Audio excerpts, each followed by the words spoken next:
Hi, welcome back to Inge's Knitting Lab and this tutorial series on knitting the Lacy Cable Comfort Scarf. In this video, I'll show you how to finish the scarf using a Kitchener bind off. And yes, I finally made it. I harvested yarn from a previous project here so that I could do the final 6 Lacy Cable repeats. So now I'm also ready to do the bind off. This bind off joins the live stitches seamlessly here, preserving the scarf hollow core and creating a smooth, comfortable finish that mirrors the cast on edge here. If you changed yarn balls during the project, now is the time to weave in the yarn ends before closing the hollow core here, and you simply just turn your fabric inside out and your ends will become visible. You can weave them in before we get started. I will just weave in my end here from where I got the new yarn, and I will get back to you so we can get started. See you! I got my tails woven in, so now I'm ready to start. And it's important to notice that we end on an SPR1 row, and the reason being that we want to mimic the cast on edge here. So end here on SPR1 round, and now we are ready to start. I just need to cut the yarn, and usually I make sure that I have 4 times the circumference of the scarf here. 1, 2, 3, 4, and then I have plenty of yarn to do the bind off. Yeah, I still have this at hand from when I cut open this hat. Well, let's get to it now. So if you haven't tried Kitchener stitches before, it is a way to mimic how we knit. We just sew the knitting stitches. So I will just thread the needle. As you see here, I was actually a bit lazy. I didn't even steam the yarn before using it. And see here, I haven't steamed this part yet either. When you reuse alpaca, it's my experience that it's not like when you reuse wool. It's not that necessary to steam this. Okay, that was a sidetrack. Let me thread the needle. But actually it's a bit hard. You know what? It's a bit hard to thread the needle, and I guess with this wavy yarn here, it may be seen here when I do the bind off, so I will just steam this yarn a bit. No problem. My steamer is ready, so I'm just going to do like this. There you go. So fast. Yeah, I guess it's easier to thread the needle now, but also it will look nicer here at the end. Like this. I will just let it steam off a bit so that it's not stretched when I do the bind off, because then it may change the tension. So I'll get back to you when this has cooled down and relaxed a bit. Much easier now. Well, I'm ready. So you see the yarn is already attached here to the back, and the stitches are sitting so that the front leg is sitting in front of the needle, both on side 1 and on side 2. And it's important that you check that you have the right position, because otherwise my guidance here may turn into a different result for you. The trick when working the Kitchener stitch is that we work each stitch twice, because we want to mimic the knitted stitch, which has these 2 legs in the V, and the V from one side will flow seamlessly to the other side. So it's kind of, yeah, it just melts together. And the way we do this is by working each stitch twice. And here on side 1, when we have the right side facing, we do it a bit differently than here on side 2, where the wrong side is facing. So we will do a setup here first, and once we have done the setup, the flow is like this. So on side 1 we will do knitwise bind off, purl secure, knitwise bind off, purl secure, knitwise bind off, purl secure, and in this way we get every stitch twice. However, here on side 2, where the wrong side is facing, we do it the opposite way. So here, purl side, purl bind off, knit secure, purl bind off, knit secure, purl bind off, knit secure. So I always remember this, then when we see the right side facing, it's a knit bind off. When we see the purl side facing, it's a purlwise bind off. So we see that the working yarn is already attached here to the wrong side.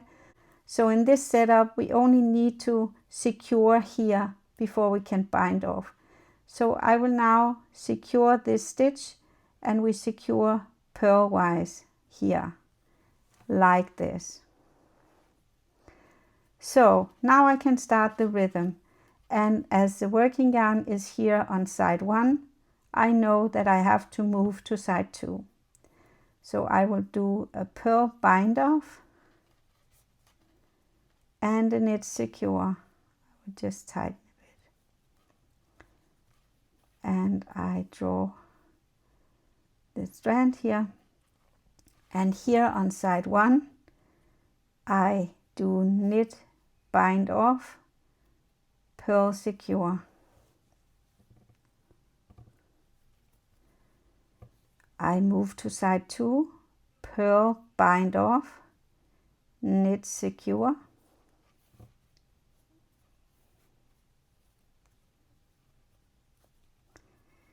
like this, and I look at the working yarn. I'm ready for side 1, knit bind off, purl secure,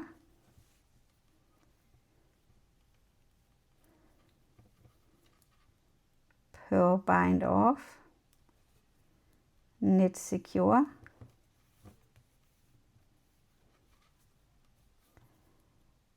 knit bind off, purl secure. And you can easily check your work, because the next one you will bind off is the knit stitch here before the purl. So it has to be aligned with the other knit stitch here before the purl. So now we will bind off this one, purl bind off, knit secure,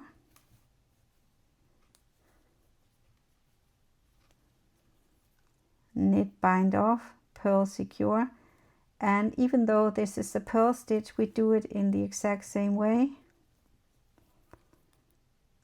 Purl bind off, knit secure. So now I'm moving here to the 2 stitches of the passover stitch, and here I bind off, purl secure. Let's do a check before we work the whole round, because if we are already misaligned up here, it doesn't make sense to continue. Then the only way is to unravel or settle with the result. But let's see here. We have this knit line here. It travels around the edge and onto the other side. And this does too. Wow, it looks nice, doesn't it? So that's great. All right. So now I'm moving on to, I can see the working yarn is here. If I had forgotten where I was, I can always see it like this. So now I need to purl bind off here. But let's see, it's the 2 stitches here. So we actually miss a stitch. However, we will do nothing about it. We will just bind off these 2 stitches and forget about this one, which should have been a stitch in between. So I just purl bind off and knit secure, knit bind off, purl secure,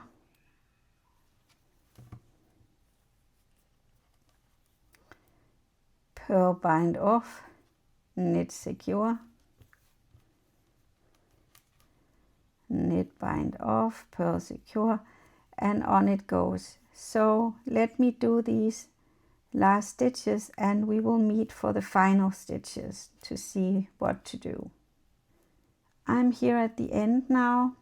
The working yarn is here, so I'm about to do a purl bind off and a knit secure. I do a knit bind off and a purl secure.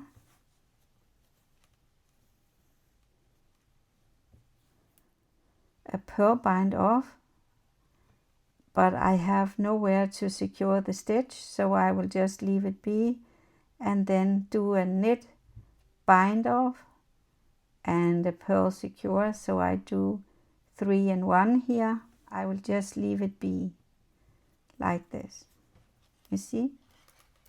Now let's look at the final result. Even though I haven't steamed this one as this one, let's compare anyway. We see clearly here that we have a seamless join of the stitches along the edge here. That's very nice, and I only miss to weave in this end, and I will do this as careful as I can to follow the flow of the stitches and make sure I don't get this poking out here.